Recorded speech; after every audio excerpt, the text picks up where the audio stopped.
La louange, c'est très important. C'est ce moment où tu vas rencontrer Dieu. C'est ce moment où tu fais un cœur à cœur avec lui. C'est un moment où tu lui apportes ta reconnaissance. C'est très important, la reconnaissance. Soit dans ta vie, tu vas regarder toujours ce qui te manque et tu vas pleurer toute ta vie. Et malgré bien souvent la présence de Dieu et la bénédiction de Dieu, ou soit tu vas regarder tout ce que tu as, puis tu vas te réjouir toute ta vie, avec exactement les mêmes circonstances. Ce qui va changer, c'est ton regard. Ce qui va changer, c'est ton regard. Ce qui va changer, c'est ton état d'âme. Est-ce que tu es reconnaissant, est-ce que tu es reconnaissante de ce que Dieu a fait dans ta vie? Je vais te dire, peut-être que tu es nouveau, peut-être c'est la première fois, deuxième fois que tu viens. La première chose que Dieu a fait, c'est qu'il t'a appelé. Si Dieu ne t'appelle pas, tu ne peux pas être là. Si l'Esprit de Dieu ne travaille pas ton cœur, tu ne peux pas être là, alors bénis-le pour ça. Amen. Vous êtes heureux? Vous êtes heureux? Vous êtes sûr? Vous avez hésité à répondre quand même. Amen, allez. On a du boulot ce matin. Si tu veux aller loin, et je te repose la question ce matin, je te demande de réfléchir avant de parler. Est-ce que tu vas aller loin? Est-ce que tu vas aller au bout? Est-ce que tu as commencé quelque chose avec Dieu et tu dis là, ça, je ne lâche pas? Est-ce que tu es conscient d'avoir fait le bon choix? Ou est-ce que tu te dis, tiens, ça sera une expérience, pourquoi pas? Si ça ne marche pas, si ça ne plaît plus, quel est l'état de ton cœur? Est-ce que tu as vraiment pris cette décision de dire, Amen, je marcherai pour Dieu. Toute ma vie, Seigneur, je serai avec toi. Parce que tu es un Dieu merveilleux. Parce que je réalise la grâce dingue que j'ai de te connaître. J'ai comme guérir. Frères et sœurs, il faut qu'on comprenne une chose. Il faut que tu comprennes une chose. Le fait que tu aies vécu sans Dieu, le fait que tu sois séparé de Dieu à cause d'Adam, a créé des carences dans ta vie. Des carences d'ailleurs physiques aussi, mais aussi des carences spirituelles, psychologiques. Et ça, c'est quelque chose d'important. Et quand tu viens à Dieu, alors toutes choses sont faites à nouveau. Amen. Il te redonne un nouveau... Merci, Mène. Il te redonne un nouveau, une nouvelle vie, mais ton âme a été blessée. Alors il va falloir que tu guérisses de certaines choses. Il y a des choses dans ton cœur qui ont été abîmées par le péché ou par les gens qui t'entourent.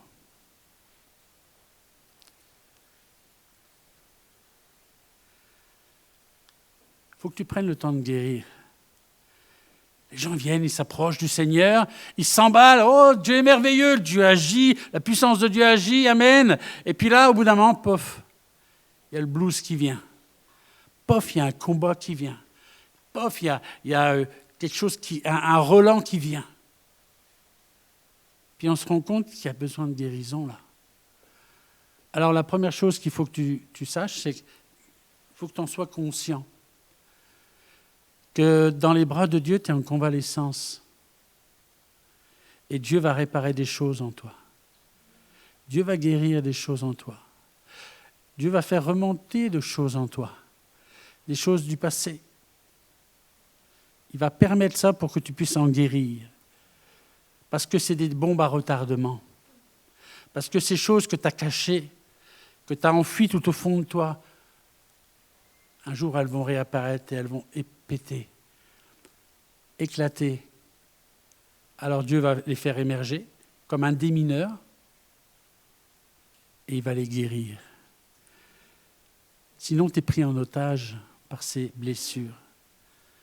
J'ai peur de, je n'ose pas de. Un exemple, le regard que les gens ont sur toi. Tu as encore du mal. Tu as encore du mal. Parce que peut-être tu as été négligé, méprisé, moqué à l'école, dans ta famille.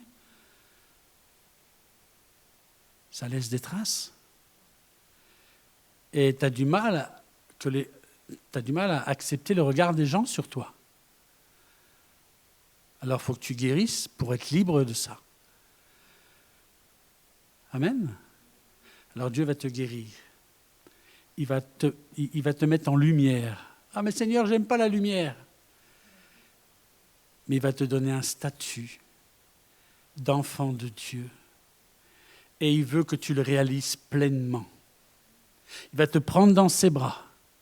Il va te dire « Je t'aime d'un amour éternel ». C'est pourquoi je te conserve ma bonté. Seigneur, j'ai fait une bêtise là. Est-ce que tu m'aimes encore? Je t'aime d'un amour éternel. C'est pourquoi je te conserve ma bonté. Vous voyez à quel point la parole de Dieu va guérir vos cœurs? Ce n'est pas des paroles comme ça, c'est Dieu qui les dit. Et quand Dieu dit quelque chose, ça se passe. Je bénis Dieu pour sa parole. Quand Dieu dit quelque chose, ça s'accomplit. Oh là. Bon, ça viendra peut-être, hein? Oui ou non? Bien sûr que oui, Dieu. Hein, regardez à la création, Dieu dit et la lumière fut. Et dans ta vie, Dieu dit et la lumière sera. Amen. Et Dieu va te guérir. Et il te dit, je t'aime d'un amour éternel. Même si ça t'arrive de faire des faux pas. Je ne te parle pas de changer de chemin. Hein. Je te parle de faire un faux pas. Alors Dieu est avec toi. Connaissez ce verset qui dit « Je ne t'abandonnerai jamais ». On va le lire. C'est dans Ésaïe. Qui c'est qui connaît ce verset, Benjamin, tu le connais? Non. 49, verset 16. Ésaïe 49, verset 16. Verset 14. C'est très important que tu connaisses le cœur de Dieu et la parole de Dieu va te révéler le cœur de Dieu. Parce que tu peux te faire plein de films, tu peux te faire plein d'idées en fonction d'où tu as été élevé, de qui t'a entouré, en fonction de qui tu es aussi. Mais Dieu n'est pas nous, hein. Dieu, c'est Dieu. Et il a un cœur qui aime. Si on disait « l'Éternel m'abandonne, le Seigneur m'oublie », et là Dieu parle. Il dit « Une femme oublie-t-elle l'enfant qu'elle allait ? N'a-t-elle pas pitié du fruit de ses entrailles ? Allez, combien même elle l'oublierait ? Moi, je ne t'oublierai jamais. Voici, je t'ai gravé sur mes mains. Tes murs sont toujours devant mes yeux. Voici, je t'ai gravé sur mes mains. Qu'est-ce qu'il y a dans les mains de Jésus, vous savez, vous? Pardon? Des trous. C'est quoi qui a fait ça? Les clous. Pourquoi il a été cloué sur la croix? À ta place, à ma place, par amour pour moi. Dieu prouve son amour envers nous en ce que, lorsque nous étions encore des pécheurs, Christ est mort pour nous. Amen. Il a porté ton péché à la croix. Il t'a gravé dans ses mains. Quand tu regardes les mains de Jésus, tu vois ton prénom. Chana, David, Yolande. Voilà, puis je vous laisse mettre le reste. Il y a ton prénom dans les mains de Jésus. Si tu doutes de l'amour de Jésus, regarde les mains de Jésus. Si tu avais été tout seul sur la terre, il serait mort pour toi, pour te racheter de ton péché.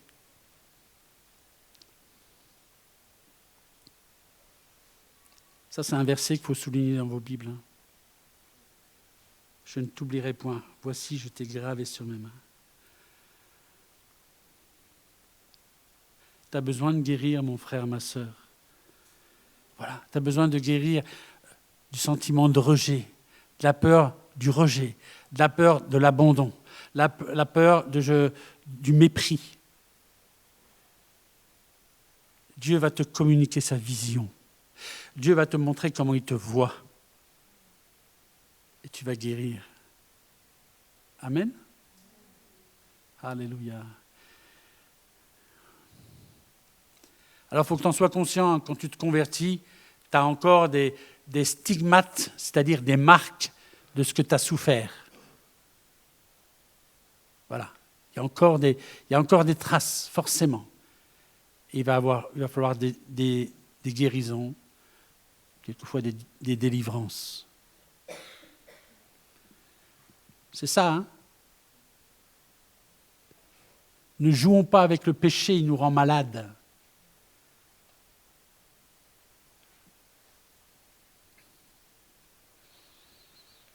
Les mauvais environnements t'ont traumatisé. Des fois, on vit dans une famille, voilà. Un papa, une maman, des oncles, des tantes. Je parle aussi de l'école. Hein. On vit aussi des traumatismes à l'école. Hein.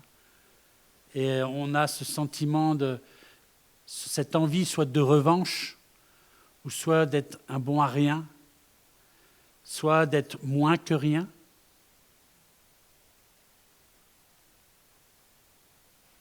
Vous savez, j'ai vu des enfants à l'école, j'ai été prof. Les enfants sont cruels. Moi, je vous le dis. Hein. Ne pensons pas que les enfants sont... Alors bon, moi, je parle peut-être des ados. Et j'ai vu comment ils traitaient d'autres camarades comme des esclaves. Véritablement comme des esclaves. Et ces camarades-là se comportaient ensuite comme des esclaves. À l'époque, on ne parlait pas d'harcèlement à l'école. Mais ça impacte ça. Ça impacte un cœur, une vie. Et Dieu va t'en guérir. Ça impacte quand tu as l'impression que tu es le faible. Parce qu'il y a toute une bande de gars là qui te harcèlent. Dans ton cœur, tu dis « je suis faible ». Dans ton cœur, tu dis « je serai insoumis ». Alors tu te soumets partout où tu vas, au péché, aux pécheurs, aux tentations. Amen. Si le Fils vous a franchi, vous serez réellement libre. Vous comprenez ce verset-là? Si le Fils vous a franchi, vous serez réellement libre. Mais libre de quoi? Libre de ses sentiments aussi, de soumis, de corvéables. Là, des gens qui font, voilà, je suis bon qu'à ça, je suis un... Mais vous savez, c'est terrible. Hein? Moi, je vous dis, j'ai vu ça dans des écoles, dans des classes, où les gamins, c'est à peine s'ils n'étaient pas à quatre pattes. Hein.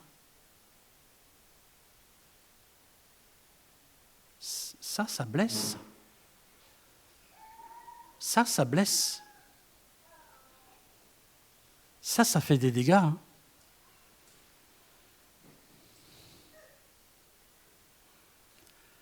Alors Dieu va t'élever. Dieu va t'amener dans sa façon de voir, dans sa façon de penser. Dieu va t'éduquer. Dieu va te rééduquer. Il va te redonner de la dignité. Il va te redonner de l'honneur. Il va t'honorer, Dieu. Dieu, il t'honore. On verra tout à l'heure hein, la culture de... Je ne sais pas si j'aurai le temps, mais je vais essayer. La culture de l'honneur. Dieu, il t'honore. Il te respecte. Tout début, rien qu'à la conversion. Quand il dit « je frappe à la porte », si quelqu'un entend ma voix et qu'il ouvre la porte, alors je rentrerai chez lui. On voit un Dieu d'honneur, un Dieu de respect, un Dieu d'amour. Et tout ça, il va l'exercer pour toi et petit à petit, il va t'impacter. Il veut le faire. Et c'est important que tu en sois conscient. Déjà pour être réceptif pour comprendre les agissements de Dieu. Comprendre que Dieu, il veut te guérir. Amen. Dieu veut te redonner tout ce que le diable et le monde t'a volé. Ta dignité, ton honneur, ta fierté, ta force. Très important. Vous savez, on m'a raconté l'histoire d'un éléphant qui était tenu par une petite corde comme ça. Et en voyant cette petite corde, la personne disait mais d'un coup de patte, il peut casser cette petite corde. Un éléphant adulte. Et le maître de l'éléphant disait, quand il était tout petit, j'ai mis une chaîne à sa patte. Il a essayé de partir, et au bout d'un moment, dans sa tête, ça a basculé. Il a su que s'il était attaché, rien ne pouvait le détacher. Et devenu adulte, une petite corde suffit pour le tenir. Vous savez, c'est aussi un enseignement pour nous. Tout petit, on nous a, j'en ai parlé, que ce soit dans notre environnement, à l'école et tout ça, on nous a humiliés. Et ça a impacté jusqu'au moment où on s'est dit, mais je ne suis pas digne d'être quelqu'un, je suis digne que d'être un serviteur. Je ne suis pas digne de penser par moi-même. Je ne suis pas, etc., etc., etc. Mais Dieu te redonne tout ça. Dieu brise tes chaînes. Dieu te rend véritablement libre. On va le lire dans Jean. L'évangile de Jean, souligne-le, que rien ni personne aujourd'hui ne vienne dire que vous ne valez rien, parce que rappelez-vous que votre valeur, c'est le sang de Jésus, le précieux sang de Jésus qui a coulé pour vous, que plus personne dise vous ne valez rien, et encore moins vous-même.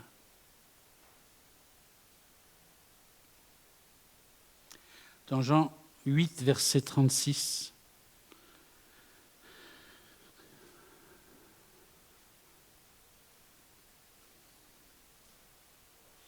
on peut prendre au verset 22, « Si vous demeurez dans ma parole, vous êtes vraiment mes disciples. Vous connaîtrez la vérité et la vérité vous affranchira. » Vous connaîtrez que ce petit morceau de corde n'a plus ce pouvoir de vous empêcher de marcher, de vous empêcher d'avancer.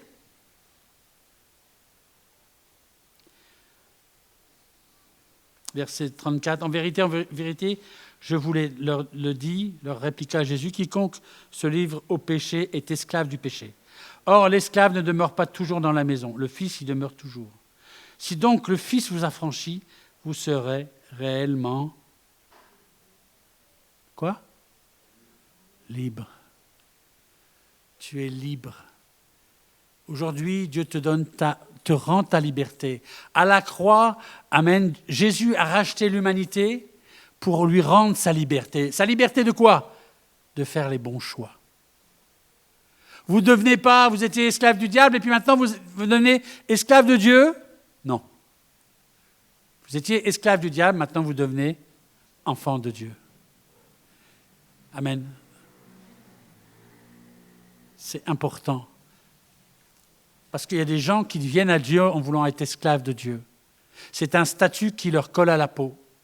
Alors ils sont comme ce fils, le frère du fils prodigue, ils vont servir Dieu même, ils vont faire des choses pour Dieu, mais ils ne savent pas qu'ils sont aimés de Dieu, qu'ils sont fils avant toute chose.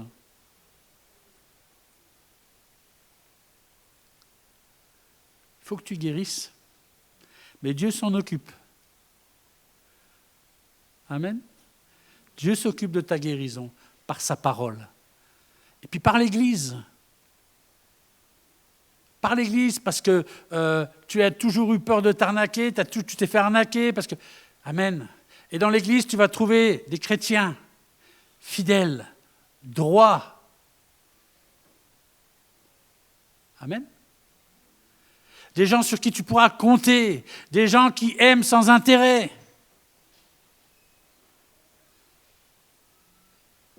C'est ça l'Église. Dieu a choisi de guérir l'homme par l'homme. Les blessures que les hommes t'ont faites vont être guéries par d'autres hommes.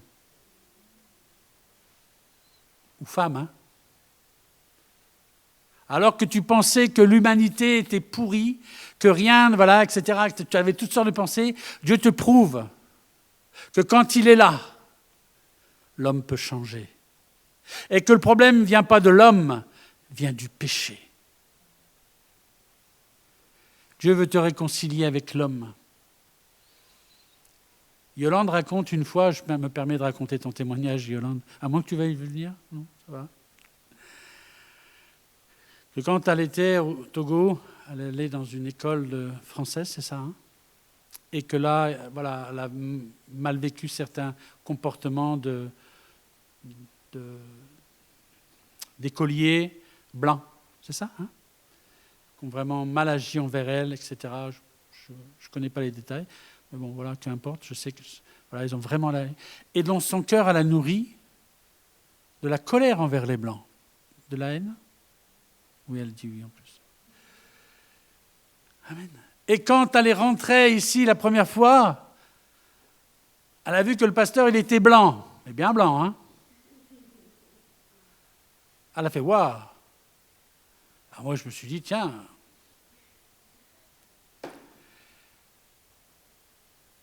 Et elle a dit « Waouh, c'est pas possible que je retombe encore ?» Parce qu'il y avait ça qui était impacté en elle. Et petit à petit, hein, Yolande, tu nous le rediras un jour quand même, petit à petit, tout ça c'est parti parce qu'elle a côtoyé des frères et sœurs. Vous savez, la bêtise n'a pas de couleur. Je reste poli quand je dis ça parce que, voilà, la bêtise n'a pas de couleur. Et petit à petit, Yolande a guéri, hein, c'est ça, Yolande, en voyant que, voilà, on est une église de blanc, noir, jaune, vert, non, pas encore, de vert. Ça... Amen. Et elle a été réconciliée avec l'humanité. L'église est aussi un moyen de guérison. Tu vas te rendre compte qu'on peut être entre amis sans avoir des mauvaises pensées. Tu vas te rendre compte que tu peux parler avec un garçon sans avoir de mauvaises pensées. Tu vas te rendre compte que la fraternité existe. Même si les gens ne sont pas parfaits, on est d'accord, hein? Amen. Donc Dieu va te guérir. On avance là parce que j'avance pas. Alors, je voudrais vous parler des 5 H. Est-ce que vous connaissez les 5 H pour aller plus loin? Les 5 H pour aller plus loin. Je disais les 5 H pour abattre l'arbre qui cache la forêt. Alors, il y a un H qui est important, c'est l'humour.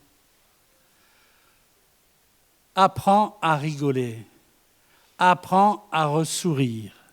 Apprends à rire même de toi-même. Ne te prends pas trop au sérieux, mais prends Dieu au sérieux. Souvent, j'ai vu des gens qui se prenaient eux au sérieux et puis qui ne prenaient pas Dieu au sérieux. Alors vous allez me dire, comment ça se voit? C'est simple, hein. Ça se manifeste par peut-être la mise en pratique de la parole. Ah, eux, ils étaient très dignes. Mais quand il s'agissait de regarder leur vie par rapport à la mise en pratique de la parole, c'était une cata. Alors, ils avaient un bel habit religieux, une belle apparence. Ils se prenaient au sérieux, les gars. Mais la parole, est-ce qu'ils la prenaient au sérieux? Quand elle leur demandait d'aimer leurs frères et sœurs. Donc, ayez l'humour, ne soyez pas trop dur avec vous-même. Rigolez des fois de vos bêtises quand ce n'est pas trop grave. Parce que, attention, il y a des bêtises qui ont des conséquences.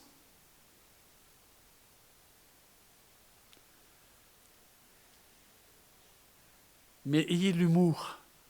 Apprenez à rire. Vivez comme des gens graciés par la puissance, par la grâce de Dieu. Vivez comme des gens graciés par Dieu. Vous savez, les graciés ne sortent pas du tribunal en disant « Oh là là, tu te rends compte ce que ils voulaient me mettre en prison. » Non, les gars, ils sont « Waouh, allez, sors, on fait un resto. Allez, puis voilà. » Alors bien sûr, voilà.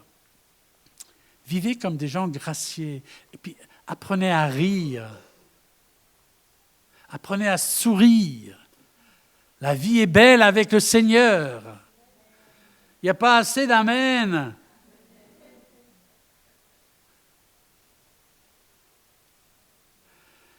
Ensuite, le H de l'humanité. Restez, si tu veux aller loin, reste un homme, une femme. N'aie pas ce désir de devenir un ange. Ne sois pas trop perché. Vous comprenez ça, hein? Perché. C'est-à-dire, vous savez, moi aujourd'hui, je suis chrétien, je suis au-dessus de tout ça. C'est pas bon ça. Parce que plus tu es haut, plus tu risques de tomber de haut. Reste humain. Jésus, lui, il est descendu pour se faire humain. Si tu veux que les gens te suivent, reste humain.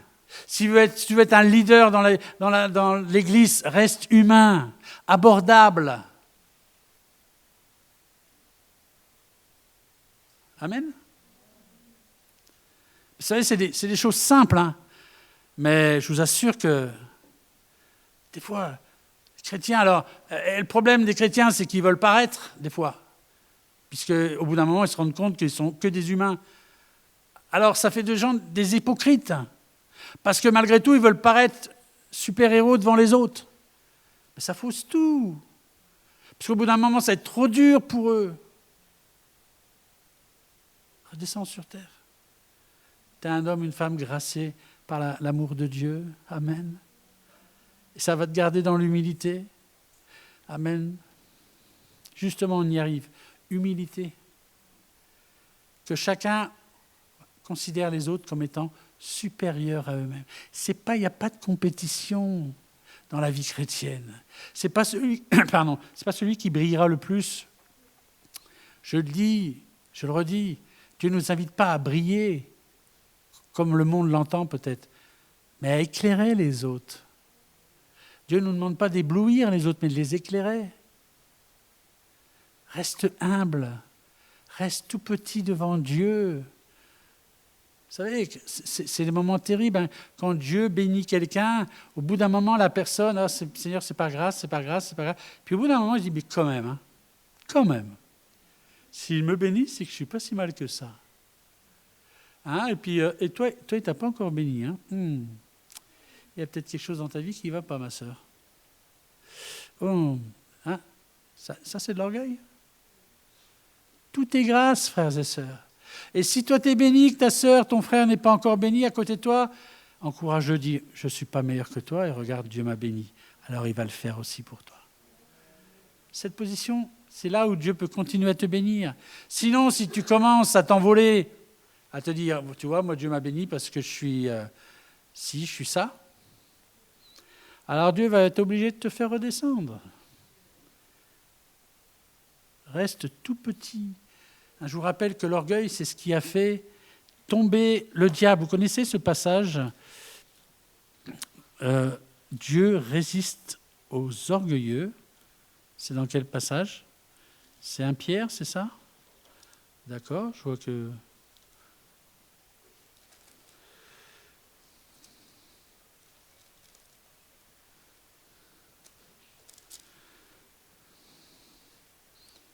Un Pierre, non ? Dieu résiste aux orgueilleux, mais il fait grâce aux humbles.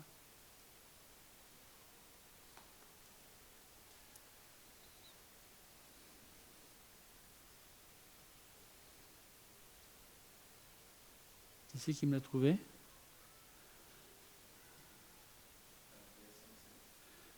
1 Pierre 5,5, voilà.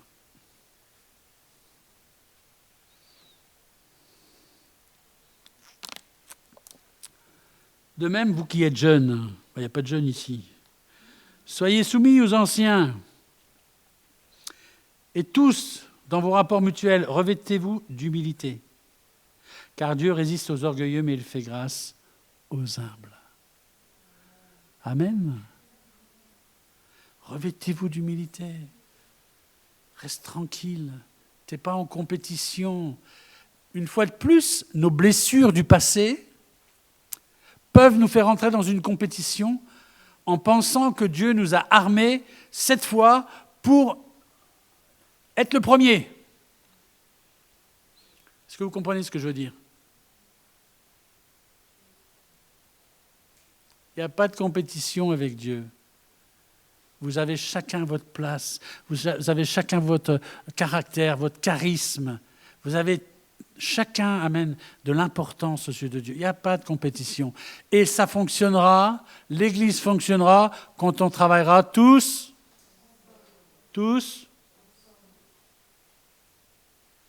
Même Johnny l'a dit, tous ensemble.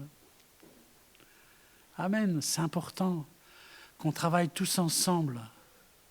Parce que si tu recommences à rentrer en compétition avec Elena, tu vas te faire chicoter. Tu ne pourras plus prier pour elle, pour que Dieu la bénisse. Vous comprenez? C'est une ruse du diable, ça.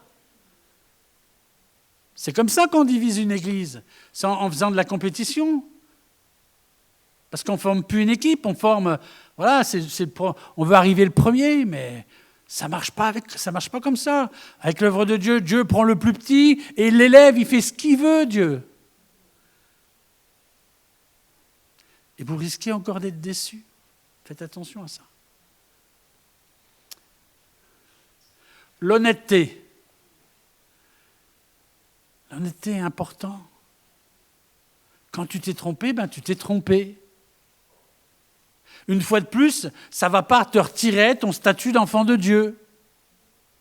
Une fois de plus, le Seigneur, il ne va pas te mettre au coin. Tu demandes pardon, il te pardonne et basta. Ne cherche pas des excuses. C'est de la faute, c'est de la faute, c'est de la faute. Et c'est reparti. Parce que si tu agis comme ça, tu ne changeras pas, premièrement, puisque c'est de la faute des autres, et tu ne changeras pas les autres non plus. C'est comme ça qu'on se retrouve avec toujours les mêmes problèmes. Je vous ai déjà dit, pour moi, il y a trois façons de grandir, trois types de disciples. J'avais des apprentis quand j'avais mon entreprise, et voilà, il y a trois types de disciples qui ressortent. Il y a le premier qui écoute ce qu'on lui dit, qui a assez d'humilité pour dire, il doit savoir ce qu'il dit. S'il me dit ça, c'est que je dois le faire comme ça. Donc je vais le faire. Donc ce gars-là, cette fille-là, elle va avancer spirituellement. Parce que, voilà, elle écoute les conseils. Voilà. Et puis après, il y a le deuxième. Lui, il est quand même une forte tête, fort caractère, peut-être un fort charisme, et peut-être plein de compétences. Sauf que les compétences dans l'œuvre de Dieu, ça ne suffit pas du tout. Alors ce gars-là, il va dire, oh oui, mais le pasteur, il dit ça, mais oh, ben, c'est bon. Moi, je vais faire comme ça, comme ça. Et là, il va se manger un mur, un échec. Mais comme il est intelligent, il se dit, bon, ok, c'est bon, j'ai compris. Là, je suis dans un monde spirituel, je ne vais pas agir comme avant, puisqu'avant, j'ai raté. Donc aujourd'hui, voilà, je vais écouter ce qu'on me dit. Et ce gars-là, il va avoir un échec, mais après, il va écouter. Il va basculer dans l'autre façon de faire. Et puis, tu as le troisième, qui lui, écoute pas du tout, il se mange un mur et il dit, ben ouais, non, mais c'est normal, c'est le mur qui m'est rentré dedans. C'est pas là, moi. Et puis, c'est normal. Et puis, il va se trouver que, oui, mais c'est de la faute à un tel. Pourquoi le feu, il est passé au vert au moment où je passais au rouge, moi? C'est de la faute du feu. Moi, j'ai des gens comme ça que je connais très bien, qu'ils nous donnent des explications incroyables. Et dans leur vie, on retrouve exactement, tout le long de leur vie, les mêmes problèmes, les mêmes échecs, Parce qu'ils ne savent pas se remettre en question. Sois honnête. Je me suis planté. Pour que ton échec devienne un enseignement, il faut que tu saches le dire. C'est important, hein? C'est important que ton échec devienne un enseignement. Je ne dis pas une expérience. Parce que des fois, dans l'expérience, il y a quelque chose de positif. Un échec reste un échec, hein? Quand même. Et je le répète, hein, il y a des fois des échecs qui laissent des traces quand même. Voilà. Mais si tu es à l'écoute et tu es honnête devant Dieu, tu sais demander pardon au Seigneur. Tu sais dire, Seigneur, je n'ai pas écouté, j'ai du mal, je te demande pardon. Alors cet échec va devenir une leçon. Il y a quelqu'un qui a écrit un livre qui s'appelle « Des fois je gagne, des fois j'apprends ». Je vois que vous réfléchissez, d'accord? Concrètement, il y a des fois il perd, mais quand il perd, il apprend. OK? Et puis ensuite, j'ai dit l'honneur. Qu'est-ce que ça veut dire l'honneur? Ça veut dire agis avec respect. Agis avec respect. Déjà pour toi-même. Déjà pour toi-même. Mais aussi envers les autres. Et surtout envers ton Dieu. Et du respect pour ton Dieu. Je suis étonné des fois combien les gens ils se permettent des choses avec Dieu qui ne se permettraient pas des choses avec leur petit patron. Ils se permettent des choses avec Dieu. Vous savez, il y a ce verset dans 1 Samuel. Ça va, je vous ai toujours avec moi là?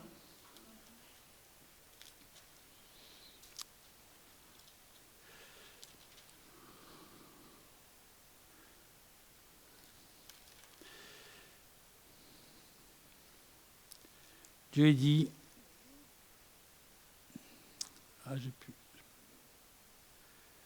car j'honore celui qui m'honore. J'honore celui qui m'honore. Amen.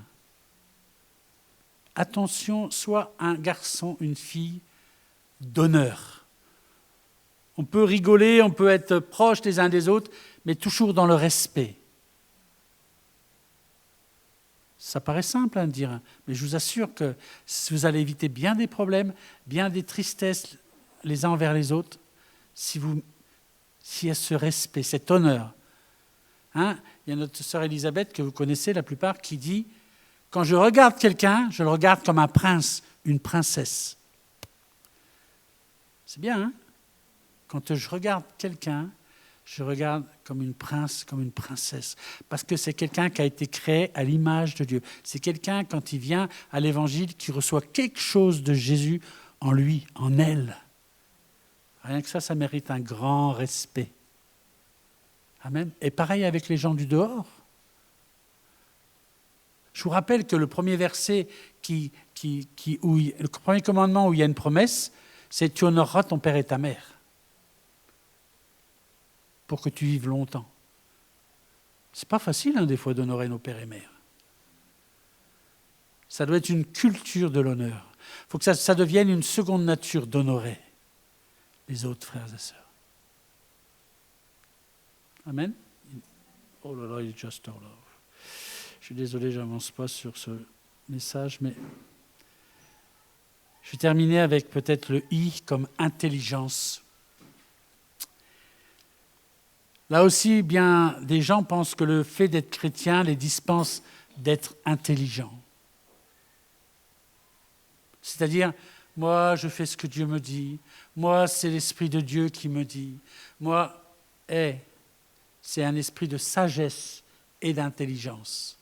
Et l'intelligence que Dieu te donne, c'est pour que tu fasses des choix. Mais les choix, c'est toi qui vas les faire. Parce que Dieu ne veut pas faire de nous des marionnettes. Amen. Soyons intelligents, frères et sœurs. Ayons du bon sens. Attention à tout ce qui est un petit peu mystique. Seigneur, quelle couleur tu veux que je prenne ma voiture? Tu as du goût, toi. Demande à ta femme. Attention au mysticisme. On a une intelligence. Le mysticisme, ça fait... Alors bon, je ne vais pas vous faire un cours sur l'âme, le corps, l'esprit, mais le mysticisme, il n'y a plus que l'esprit, il n'y a plus d'âme. L'âme n'existe plus. Mais c'est faux. L'âme, l'esprit nous met en contact, mais c'est toujours nous. Hein, le cœur, c'est, pour moi, le cœur, quand la Bible parle de cœur, c'est là où je prends les décisions. C'est le central où je prends des décisions. Et des fois, quand on devient mystique, c'est simplement l'esprit qui agit. Alors ça arrive que l'esprit agisse, mais on prend des décisions. Restons intelligents, les pieds sur terre. J'ai parlé d'humanité tout à l'heure. Dieu n'est pas contre l'intelligence. Dans Deutéronome 30, Dieu veut qu'on fasse des choix. Alors des fois, il fermera des portes, on est d'accord? Voilà. Vois, je mets devant toi la vie, le bien, la mort et le mal. Car je te prescris aujourd'hui d'aimer l'Éternel ton Dieu, de marcher dans ses voies, d'observer, etc., etc. Je mets devant toi le chemin de la vie, le chemin du mal. À toi de choisir. N'attends pas que les choses se fassent. Mektoub. Non, il n'y a pas Mektoub. Dieu a un chemin pour toi. Dieu a tracé un chemin pour toi. À toi à réfléchir pour y marcher. Dieu ne va pas faire de toi une marionnette. Au contraire, il te donne tout pour que tu aies l'occasion de faire des bons choix. C'est valorisant, ça, non? Dieu va te valoriser, mon frère, ma sœur. Oh là. Amen. Frères et sœurs, si on veut aller loin, il faut être équilibré. Parce que si on est dans les excès d'un côté comme de l'autre, au bout d'un moment, ça n'ira pas. Soyons équilibrés, soyons des hommes, des femmes de la parole de Dieu. On verra la prochaine fois, on n'a pas le temps là, mais soyons des passionnés, intelligents. Vous savez, tout dans la création de Dieu est un problème d'équilibre. Tout. Hein. Il y a en même temps le miraculeux, et en même temps, Dieu a fait que le miraculeux puisse marcher. Quand vous regardez le cœur, comme il fonctionne, les yeux, comment ils fonctionnent, c'est miraculeux. Mais en même temps, Dieu a mis en place un système pour que ça marche. Oui ou non? Amen. On prie. Amen, Seigneur, je te bénis. Je te rends grâce, Seigneur, pour ton conseil, pour ta parole. Seigneur, c'est vrai qu'on veut aller loin. Seigneur, c'est vrai qu'on veut persévérer. C'est vrai, Seigneur, qu'on veut, au fur et à mesure, être armé pour affronter la vie, toutes les ruses de l'adversaire, tous les combats. On a besoin de ta sagesse. Merci pour l'intelligence, Seigneur, que tu nous donnes, par ton bon Saint-Esprit. Donne-nous vraiment, Seigneur, d'être équilibrés, mais passionnés par toi. Tu es un Dieu tellement merveilleux. Bénis ces frères et sœurs qui ont ce désir de marcher avec toi. Fortifie-les, Seigneur. Merci parce que si tu les as appelés, c'est que tu as des projets pour eux. Projets de paix et non de malheur. Je crois que tu veux les conduire, Seigneur. Je crois que tu veux les bénir. Leur donner tout ce dont ils ont besoin pour aller loin avec toi. Pour marcher jusqu'au bout, comme tu nous l'as promis. Amen. J'aimerais qu'on puisse baisser nos têtes et peut-être que tu n'es pas encore entré dans le chemin avec Dieu. Peut-être que tu hésites encore. Et je vais te faire un appel ce soir, ce matin, pour que tu dises, moi je veux commencer ma vie avec Dieu ce matin. Je veux dire oui Seigneur, je veux marcher avec toi, et aller jusqu'au bout. Pendant qu'on a les yeux baissés, si quelqu'un veut le faire, qu'il lève sa main. Je prierai pour lui. Amen. Amen. Alléluia. Amen. Seigneur, tu vois ces mains qui se lèvent pour toi. Amen. Merci, Seigneur. Tu as pitié, Seigneur, des vies. Seigneur, tu les prends en charge. Seigneur, c'est toi qui appelles, c'est pas moi. Mais quand une main se lève vers toi, alors toi, tu la saisis. Tu veux la bénir maintenant. Tu vois ces mains qui se sont levées pour toi. Bénis-les, Seigneur. Visite-les dans ta grâce. Merci de réparer les choses. Merci de guérir. Merci de chasser toute dépression, toute déprime. Merci, Seigneur, de donner, prouver ton amour. Faire ressentir tout ton amour aussi, Seigneur. Alléluia. Fais ressentir ton amour, Seigneur. Il y a besoin de guérison ce matin, Seigneur. Fais ressentir ton amour, Jésus. Merci, Seigneur. Alléluia. Sous ton aile. Amen.